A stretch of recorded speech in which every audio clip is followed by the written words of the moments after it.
Seljuk Türkmenleri oğulların Kınık tayfasından, Ayhan'ın neverelerinden bolup 10. asırın ortalarında Seyhun ve Ceyhun deryalarının arasında Maverenahır'da yaşaptırlar. Olorun esas şehirleri Yankent, Karacık, Sayram, Cent bolupdur. Kınıkların baştan Dukak serkerde Demir Yay lakamını alıp oğulların Kagani padişahına karşı çıkar. Dukak'ın oğul Seljuk takriben 900. yılda doğullar. Bir neçe vaqtdan soň hükümdar onu koşun başlığı vazifesine belleýär. Ýaş, ucur gaýraty Seljuk'un özbaşda hereket etmegi ýurdun hükümdarynda gorku döredipdir.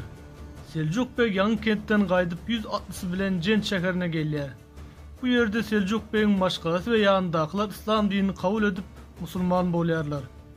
Seljuklar döwletini esaslandyran Seljuk begiň Mikail, Arslan, Yunus we Musa diýen 4 oğul bolupdyr. Mikail'dan Davut Şahır Bey ve Muhammed Tuğrul Bey adlı iki oğlu galýar. Olary Seljuk Bey terbiýelep yetişdiripdir. Seljuk Bey 1007. ýylda Jentde ýogalýar. Şondan soň Arslan Seljuklaryň başlyklaryny bolup ýawgy diýip yglan edilýär. Uzak wagt geçmänkä Seljuklar Jentdi terk edip Maverenahra gelýärler. Seljuklar Buharanyň golaýyndaky Nurbayır diýen ýerde mekan tutunýarlar. 999. ýylda Samanlar döwleti Sinýar we Maverenahir ilki Karahandyryň soňra bolsa Mahmud Gaznalynyň gol astynda düşýär. Buharanyň basyp alanyň Gaznaly sultany Mahmud türlü wadalar berip Arslan ýabuny ýanyna çagyrýar. Sultan Mahmud onuň goşunynyň köpdigi barada beren maglumatyny alyp, özünden bir uly garşdaş bolar öýdüp, onu Hindistana ýiberýär. Şol ýerde hem 1025. ýylda Sultan Mahmud Arslany Kalenjar galasynda bende edýär. 7 yıl geçenden soň 1032. ýylda Arslan bendilikde ýogalýar. Maverenahryň häkimi Ilek Nasır Seljuklary ýurtdan gowy çykarmak niýetine başlaýar. Şol sebäpli hem Çağır Bey we Tuğrul Bey öz maşgalaryny sürülerini aman saklamak üçin howpsuz ýere gitmeli diýip maslahatlaşýarlar. Olaryň esasy magsaty 3000 atly esker bilen kiçi aja ýürüş geçirip Seljuklar ýerleşer ýer amatly ýer tapmak ekeni. 1016. ýylda Çağır Bey ruhsat alman Sultan Mahmud'un hükümdarlık eden yerlerinden geçip Anadolu'ya yürüyüş edýär. Emma ýeňiş kazanyp bilmän ýygyna dolanýar. Şondan soň Seljuklar Horezm'e az wagtlyk göçüp barýarlar. Seljuk gaznaly gatnaşyklary 1030. ýylda Sultan Mahmud'un oğlu Sultan Mesut tahta geçenden soň onuň esas işi Seljuk türkmenleri bilen çaklaşmak bolýar. 1033. ýylda Balkanda oturan oğulların başlygyny ýagmyry, olaryň 50 adamdan ibaret serdarlaryny kırýar. Şondan soň uruş başlanýar. 1034. ýylda Harizmşah Harun özüniň özbaşlyklygyny yglan etýär. Sultan Mesud'a garşy ýürüş etmek üçin Seljuklar bilen laşyk baglaşýar. 1035. ýylyň aprelinde Harun Harizmden Horasana tarap goşun çekip uğranda Gaznalylaryň cansızlar tarapyndan öldürilýär.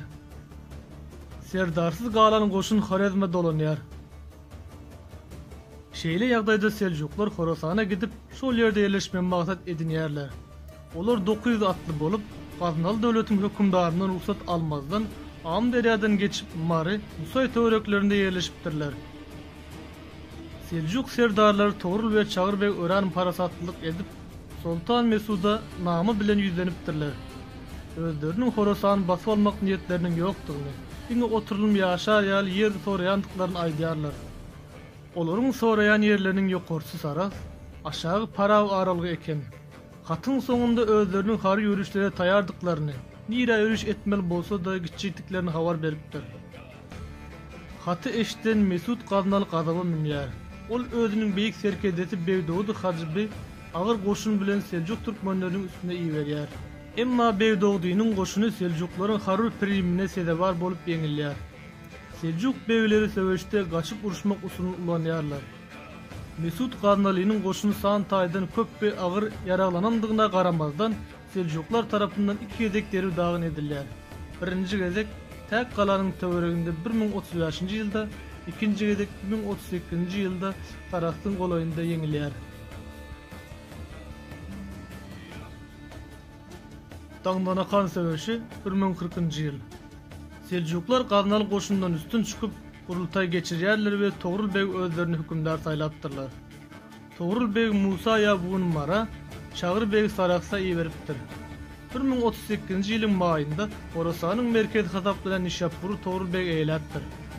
Şol ýerde hem sultan diýip yglan edilipdir. Seljuklara garşy ýürüş etmäge Sultan Mesud 50.000 hakyny tutma goşun jemläpdir. Hatda hindileriň söwüş pillerini hem ulanmakçy bolupdyr. Seljuklar muny aňyp maşgalaryny, mallaryny, emleklerini gum içine iýeripdirler.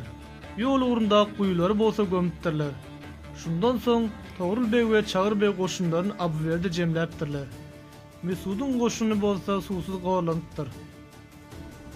Seljuklar bilen Gaznallaryň arasyndaky aýytlaýjy söwüş 1040-njy ýylyň 23-nji maýynda Mariýanyň goloýundaky Daňdanakan galasynyň ýanynda bolupdyr. Seljuklaryň Sowut geýnen 16.000 atly goşuny Gaznallaryň 3 esse köp ýygynyň derbi dagyn edýärler. Sultan Mesud öz ýurduna gaçyp gidýär. Seljuklar söwüş bolan ýerde çadyr dikip taht bina edýärler. Daňdanakanda Togrul beg tahta mindirilip sultan diýip yglan edilýär. Şondan soň Seljuklu serdarlar Horasanyň ähli ýerlerine ýaýrapdyrlar. Musa Ýaguby Hyrada ýürüş edip onu eýläpdir. Dawud Çağır beg bolsa Balha ýürüş edip şekeri gawap, gaznanlary ýeňişe tedewar edipdir. 1043-nji ýylda Horezm Seljuk döwletine tabyn edilipdir. Togrul beg 1043-nji ýylda Rey şeherini öz döwletine paýtaht edinipdir. Togrul beg 1050-nji ýylda döwletiniň merkezi şeherini Reyden Isfahana geçiripdir. Togrul beg uly goşun bilen 1055-nji ýylda Bagdada giripdir. Halif Togrul bege şol wagta çenli hiç kime münasip görülmedik, Maşryň we Magrybyň ýa-da 7 iklimiň sultan diýen derejäni beripdir. Togrul begiň döwründe Seljuklaryň häkimiýeti Siriýanyň serkedinde çenli barypdyr. 1060-njy ýylda Togrul begiň söýgüli aýaly Altynjan ýogalýar. 1063-njy ýylyň sentýabrynda Togrul beg 70 ýaşynda ýogalýar we onu Rey şäherinde getirip jaýlapdyrlar. Horasan hükümdar Çağır beg Batyr marada galyp iki dogan gaty agzy bir döwleti dolandyrypdyrlar. Togrul beg ilaty agyr salgytlardan boşadypdyr. Togrul begiň adyny ilkinji pul Nişapurda zikkelenipdir.